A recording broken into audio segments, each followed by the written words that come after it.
Selamat pagi buat sahabat-sahabat, para pemirsa di mana saja berada. Kita kembali lagi bersama saya di channel Anak Medan Bersuara.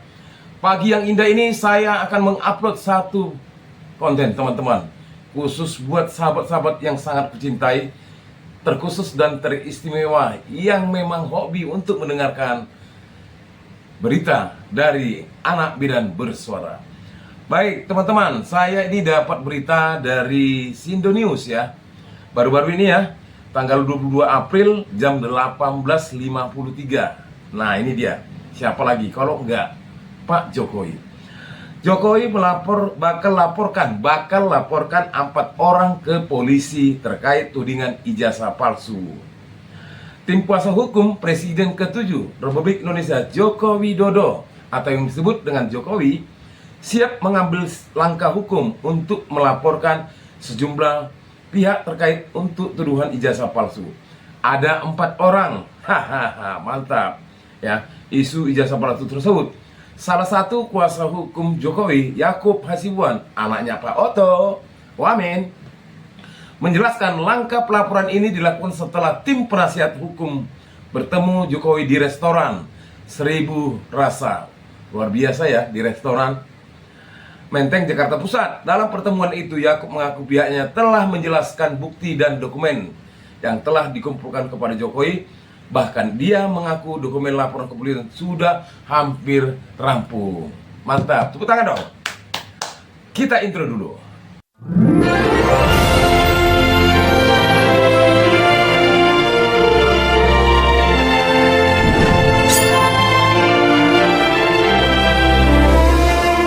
Ya teman-teman, sahabat-sahabat di mana saja berada, disimak ya, jangan di scroll, jangan di skip.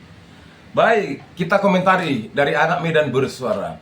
Bapak Jokowi yang terhormat, yang kami cintai dan yang kami sayang, yang pada akhirnya kebenaran itu pasti akan terlihat dan kebohongan ya pasti akan terbongkar.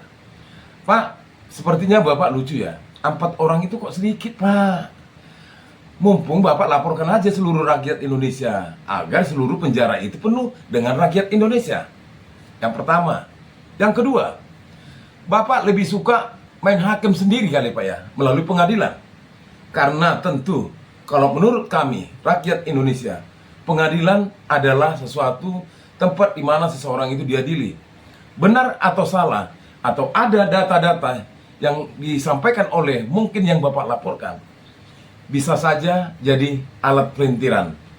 Karena hukum sekarang sudah dimain-mainkan. Bayangkan kemarin Ketua Pengadilan Negeri, ya salah satu di Provinsi Jogja, tertangkap tangan oleh karena tangkap lepas masalah CPO. Dan beberapa orang juga panitera beserta sipil yang mungkin bekerja sama dalam hal ini. Itu saja sudah aneh. Coba kita lihat pada waktu Jessica Wongso. Kalau tidak karena Rismon, dengan data-datanya yang kualitas, tidak akan seperti ini. Begitu juga perihal tentang Ferdy Sambo. Panjang dan lebar, istilahnya panjang kali lebar. Sampai-sampai kita menunggu hari-hari yang sangat mendebarkan. Artinya, bisa saja pada saat itu Bapak menang. Karena Bapak sudah merangkai kalimat-kalimat, bahkan merangkai data-data yang Bapak persiapkan. Kenapa saya katakan demikian? Kali ini teman-teman, saya akan menunjukkan, mempertontonkan, ternyata bukan hanya Rismon Sianipar ya yang luar biasa. Ada yang lain yang sudah mulai buka suara. Makanya teman-teman, jangan di scroll, jangan langsung dilewati, jangan ya. Tonton sampai habis karena ini sangat luar biasa. Ini bisa menjadi barang bukti buat sahabat kita, abang-abang kita yang berasal dari aktivis TPUA serta aktivis lainnya, beserta para tokoh-tokoh masyarakat. Ayo kita lihat dulu sebentar teman-teman. Inti dari pembahasan kali ini yang tentunya sangat menarik, saya mau disclaimer dulu ya, supaya ini nggak gagal paham atau salah paham ya. Disclaimer pertama adalah video ini tidak bertujuan untuk menjatuhkan seseorang ya, tetapi hanya menelusuri data berdasarkan fakta digital ya. Jadi kita ungkap berdasarkan fakta, bukan narasi, bukan argumentasi, apalagi penyanggahan ya. Nah, terus kemudian ini juga saya tidak terafiliasi pada partai politik atau orang lain ya. Ini hanya mengungkap fakta digital berdasarkan kemampuan saya. Dan yang kedua, video ini dibuat atas kecintaan saya terhadap tanah air Indonesia, dan juga bertujuan untuk membantu pihak tertentu yang punya kaitan ya. Sebelum masuk situ, kita akan mulai dari ETD dulu ya. ETD-nya repository OGM. Jadi ETD ini adalah Electronic Thesis and Dissertation ya. Anda browsing aja di googling ETD itu nanti akan keluar. Kemudian dari ETD ini kita akan fokus masuk ke dalam tesisnya Jokowi ya. Skripsinya Jokowi ya. Untuk bisa masuk ke sana, kita harus mulai dari ini dulu ya. Kita klik kanan, kita inspect. Kemudian kita masuk ke network ya. Masuk ke network. Kemudian kita udah tahu dia punya skripsinya ini. Kita copy aja kata kuncinya ya untuk cari metadatanya ya. Kita paste aja, kita enter.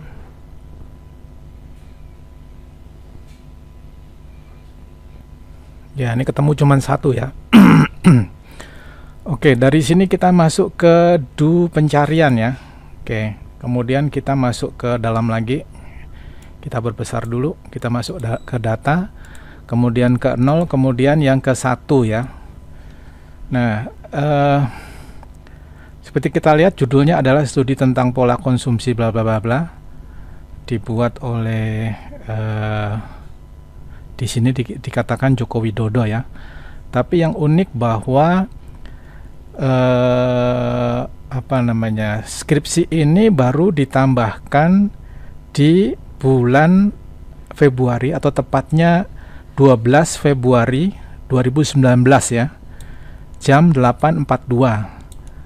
Kemudian diubah ini baru beberapa hari yang lalu ya, tanggal 16 April 2025 jam 9.16. Selanjutnya siapa yang menambahkan? Nah, yang menambahkan ini ID 1002 ini. Ini ID ini refer pada seseorang yang menginput datanya ya. Kemungkinan itu ya, tolong koreksi kalau salah. Kemudian diubah oleh orang lain ini dengan kode ini ya. Kode ini menunjukkan bahwa ini user yang berbeda. Ya, ini user yang menambahkan, kemudian yang mengedit ini ada mengedit dengan jeda waktu yang berbeda ya. Jadi dimasukkan di tahun 2019, kemudian 2025 ini mereka ubah ya. Pengubahnya adalah ID ini, kemudian yang pertama nambahin yang ini nih adalah ID ini. Ini merefer pada seseorang user ya. Oke, ini yang pertama. Nah, pertanyaannya kenapa baru dimasukkan di 2009 ya? Oke, sebelum masuk situ saya masuk ke ini dulu aja. Saya akan masuk ke skripsinya ini ya. Kita klik aja masuk ke dalam. Kemudian kita masuk file PDF, kemudian kita akan download ini ya, bibliografi, table of. Ya, ini di-download dulu, kemudian yang kedua ini table of content. Ya, selanjutnya title ya. Oke, saya akan tunjukkan data forensiknya ya yang ada di PDF ini.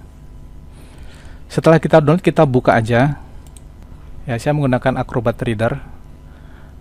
Untuk tahu digital forensiknya, ini kita bisa lihat di pertama masuk ke menu. Kemudian ya ini untuk beda Acrobat Reader, beda menunya ya, tapi Anda cari yang properti aja ini. Kita klik properti. Nah, di sini akan kelihatan ini. Ternyata dibuatnya tahun 2018 bulan Februari tanggal 19 ya. Kalau tadi diuploadnya tahun 2019 ya.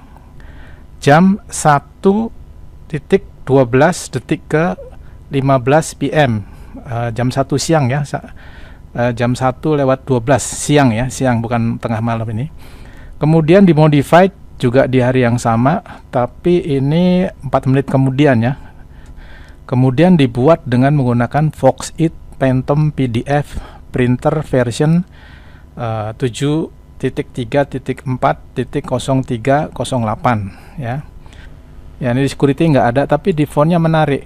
Ini font yang diperdebatkan juga, yaitu adalah Times New Roman. Jadi skripsi ini dibuat menggunakan fontnya adalah Times New Roman. Di samping juga ada Helvetica ya. Jadi ini yang diperdebatkan juga bahwa Times New Roman itu muncul di tahun setelah tahun 1985 ya. Ini juga rada janggal nih. Ya, ini disclaimer-nya adalah ini saya tidak menyudutkan seseorang, tapi saya hanya menunjukkan bahwa digital forensiknya kita bisa lihat dengan cara yang sederhana, tidak perlu harus pakai misalnya Kali Linux kah atau software yang sulit-sulit. Ini cukup dengan PDF aja kita bisa lihat di dalam-dalamnya ya. Oke. Selanjutnya, kenapa di tahun 2018 ya dibuatnya? Konon ceritanya bahwa perseteruan ini terjadi setelah ada buku yang dibuat oleh seseorang dengan judul Jokowi Undercover. Nah, kita akan lihat bukunya ya. Buku ini pun kita bisa lihat digital forensiknya ya. Kita masuk ke menu, kemudian ke properti ya, dokumen properti. Nah, di sini ketahuan ini yang buat adalah Baratev dengan menggunakan title-nya adalah PowerPoint presentation ya. Kemudian dibuatnya tahun 2016 jam 3:22 ke 06 PM ya. Ini hampir jam setengah 4 sore ya. Nah, kemudian juga ini di update-nya juga sama ya. Jadi ini sama. Lalu kemudian, nah gini kita nggak perlu bahas tentang font ya, karena ini tidak terkait. Ini kan terkaitnya tadi masalah font ya. Nah, dibuat tahun 2016. Ternyata kalau kita lihat di bawahnya lagi, di dalam lagi ya, kalau kita lihat paling bawah ya, nah ini dibuat ternyata 2 September ya, 2 September ditanda tanganinya. Jadi tadi dibuatnya di bulan 30 Desember 2016 ya. Kemudian kalau kita lihat di atasnya lagi, nah ini ternyata buku ini pernah dibeli oleh Joko Widodo selaku presiden pada waktu itu, sehingga setelah baca, mungkin ya dugaan saya adalah setelah dibaca akhirnya konflik ya. Konfliknya di tahun 2018. Setelah konflik 2018, maka UGM menutup dengan cara memasukkan skripsinya dalam ETD tadi ya. Nah, nanti kita lihat digital forensik yang lain ini, nah, selain Jokowi juga ada Ganjar Pranowo ya. Ini juga dibeli 5 Agustus tahun 2016. Yang ini juga sama ya, di hari yang sama dikirim 2 kurang lebih begitu ya, menggunakan JNE. Ya, oke, kira-kira ini gambarannya. Terus kemudian ini mulai konfliknya ya, itu di surat panggilan ya, 28 Desember 2016 ini mulai konflik, baru kemudian tahun setelah rame baru tahun 2000, mungkin 2018 lebih rame lagi, 2019 UGM menutup dengan memasukkan ETD, dengan masukkan skripsi ke ETD tadi ya. Nah, oke, satu lagi yang menarik ini adalah hasil dari web scraping di video saya sebelumnya ya, bagaimana cara menarik ribuan data ya. Ini 4.800 kalau nggak saya, kita kontrol ke bawah.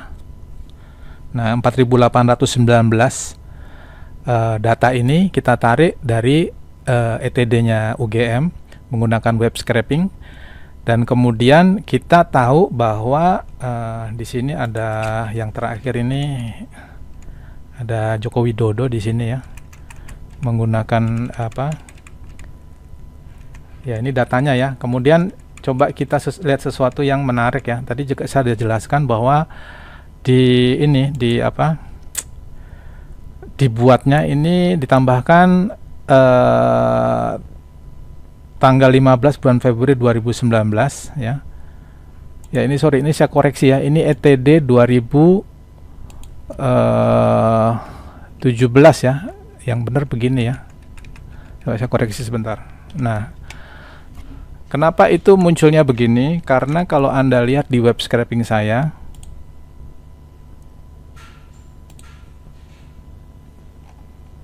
ya, kalau Anda lihat di web scraping saya salah kasih label ya, di rasanya di sini ya. Tunggu saya tunjukkan.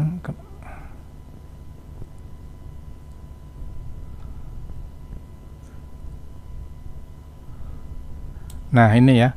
Tanggal tambahnya nih saya salah masukin tahunnya, tapi ini cuman masalah redaksional ya. Yang terpenting adalah kontennya ya.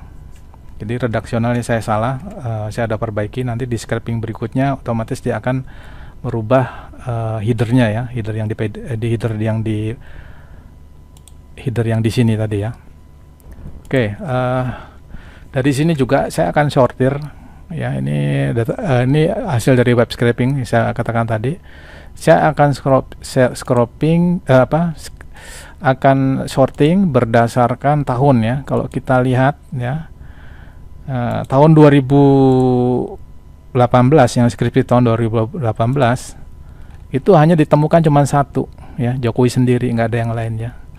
Ya, ini mungkin menjadi sekali lagi ini saya hanya mengungkapkan data forensiknya ya, tidak ada maksud untuk menjatuhkan seseorang, tapi ini yang sedang dibicarakan oleh banyak orang, maka saya tertarik untuk membahasnya dengan dengan kemampuan yang saya miliki ya. Jadi saya katakan tadi bahwa di tahun 2018 itu hanya satu skripsi doang ini yang dari kehutanan ya. Ini adalah scraping dari khusus untuk di kehutanan aja ya. Ya, tadi saya sudah jelaskan ditambahkannya di tahun 2019 setelah keributan akibat buku Jokowi Undercover yang tadi juga saya jelaskan. Di PDF-nya tertulis 30 Desember tadi kalau nggak salah ya, 2016. Selanjutnya ada pemanggilan di bulan Desember juga tahun 2016. Ini saya bicara masih sekuensnya ya, jadi ada kaitannya, mengkaitnya, sehingga Anda bisa menganalisa apakah ini masuk janggal atau enggak, itu dari sekuensnya tadi ya.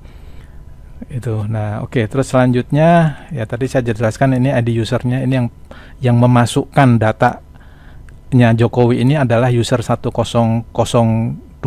Ini mengacu pada seseorang. Kemudian juga dia diedit kembali di beberapa hari yang lalu ya, April tanggal 16 tahun 2025. Yang ubah adalah ini user ID ini mengacu kepada seseorang juga ini. Ya, nanti saya akan jelaskan juga mungkin di scraping berikutnya. Kita akan scrap semua datanya, tesis, disertasi, skripsi, tugas akhir, semua kita akan tarik ya. Nah, nanti kita bisa analisa dari data itu ya. Yang lain adalah tadi mengenai title-nya. Selanjutnya kalau bibliografinya, ya ini bibliografinya. Kalau kita lihat di digital forensiknya adalah dia dibuat nih 2018 bulan Februari jam 19 ya, pukul 1.14 ini. Kemudian font yang digunakan Arial, Corel News ya, dan selanjutnya Anda bisa ini sendiri ya, bisa lihat sendiri. Di sini nggak ada Times New Roman-nya. Ya, ini table and content-nya kapan dibuat? Ini kita bisa lihat dari sini. Ya, dokumen properti. Ya, dibuatnya di hari yang sama ya. Tanggal 19 bulan Februari 2018 dengan menggunakan FoxX Phantom PDF printer version sekian. Ya, dia menggunakan Times New Roman ya. Selain Helvetica, dia juga Times New Roman, kemudian Times New Roman yang bold, Courier's New, dan selanjutnya ya. Anda bisa ini sendiri. Nah, ini berdasarkan digital forensik tadi, kita lihat dari ETD-nya, ETD UGM, kemudian dari PDF-nya. Selanjutnya saya akan masuk di bagian fotonya ya. Kembali lagi, tidak untuk menyudutkan seseorang, tapi dari digital forensik itu kita bisa menganalisa apakah ini aneh, janggal atau gimana. Nah, kamu ketahuan. Makanya masih dipikiri untuk ngelapor. Ini ahli forensik juga ya, sepertinya kalau saya lihat. Tapi dia punya nama belum ada ya, tapi sangat luar biasa. Dan dia mengingatkan, bukan menjatuhkan seseorang, bukan hanya untuk memperburuk seseorang, tetapi dia cinta terhadap NKRI dan bisa menjadi bahan buat orang yang membutuhkan. Termasuk TPUA. Ini data terbaru lagi. Bayangkan teman-teman, tamatnya 1985, tapi skripsinya dibuat 2019. Mangoy ngabar sampurutan, kata Rismon Sianipar. Artinya sudah kacau balau bahasa Indonesianya. Bagaimana teman-teman? Walaupun sedikit panjang teman-teman ya, saya sudah beritahukan di awal ya, jangan di skip, jangan di scroll. Karena ini baru saya dapat dan baru terkirim dan baru terupload oleh teman kita ya. Jadi tidak main-main kan, bahkan sudah diberitahukannya aplikasi untuk bisa mengecek keadaan yang seperti ini tadi. Dan tidak main-main lagi teman-teman. Foto yang kemarin saudara Rismon Sianipar tunjukkan ya, foto pada waktu wisuda ternyata dibongkar oleh sahabat kita ini. Sebentar teman-teman. Ya, kita lihat kejanggalan-kejanggalan yang ada ya. Sekali lagi, ini bukan untuk menuduh ya, ini hanya untuk kita coba untuk berpikir bersama-sama apakah ada yang janggal. Yang pertama yang saya lihat rada janggal itu di leher ya. Di leher ini ada janggal nih. Dia rada panjang. Apakah ini editan apa enggak, kita nggak tahu ya. Nanti orang tertentu yang akan lihat lah. Ini juga panjang, tapi ini pendek-pendek ini ya. Ini lehernya pendek. Kemudian ini juga pendek. Ini juga pendek. Nah, ini ada kejanggalan ini. Ya, itu yang pertama. Kejanggalan kedua, kalau kita lihat ya, coba kita lihat dari samping ya.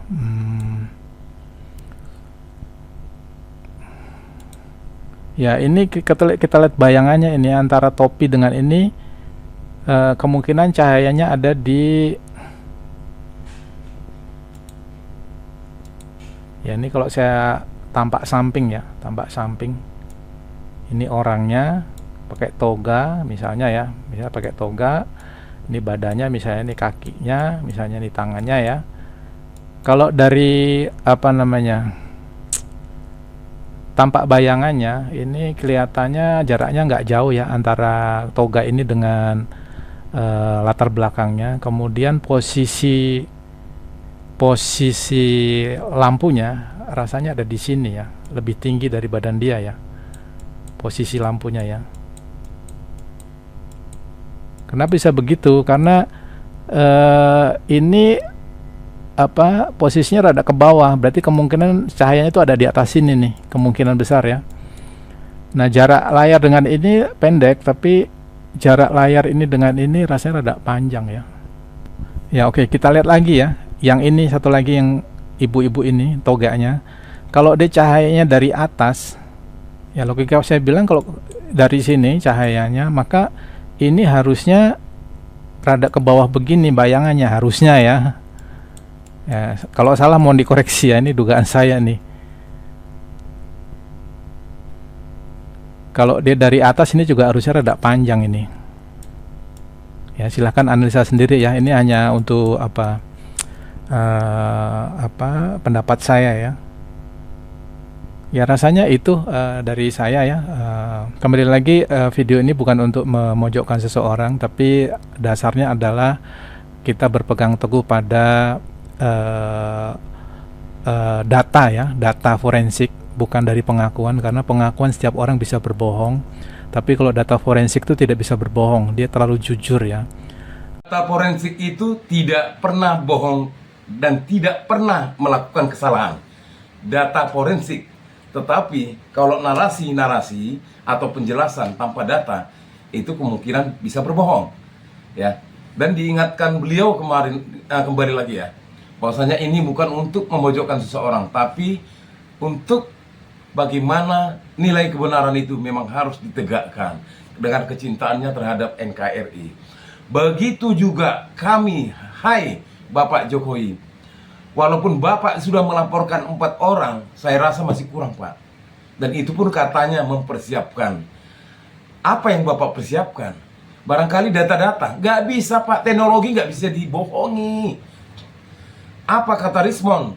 Teknologi itu nggak bisa dibodohin. Makanya kertas, Pak. Kertas itu bisa diketahui tahun berapa dibuat. Bahkan tinta. Bahkan tulisan New Romance. Seperti yang dikatakan oleh sahabat kita tadi. Bahwasanya itu sudah terjadi di tahun 1980 sehingga 1985 ketika Bapak katanya wisuda, ya. Jadi melalui data forensik ini, ya Pak, ini adalah data digital yang nggak bisa dibodohi. Kalau memang Bapak sudah mau melaporkan, sudah melaporkan ya. Kalau bisa pengadilannya, ya Pak, hakimnya jangan orang kita, tapi biarlah orang luar atau independen atau pengadilan internasional supaya aman. Karena terus terang, saya nggak menuduh, tapi bisa saja atau pasti ada hakim yang paling baik di dunia ini atau di Indonesia. Ya, jadi mohon buat Bapak lebih baik jujurlah, karena forensik atau teknologi tidak bisa berbohong. Salam perjuangan, tetap merdeka, hidup rakyat Indonesia. Merdeka, merdeka, merdeka.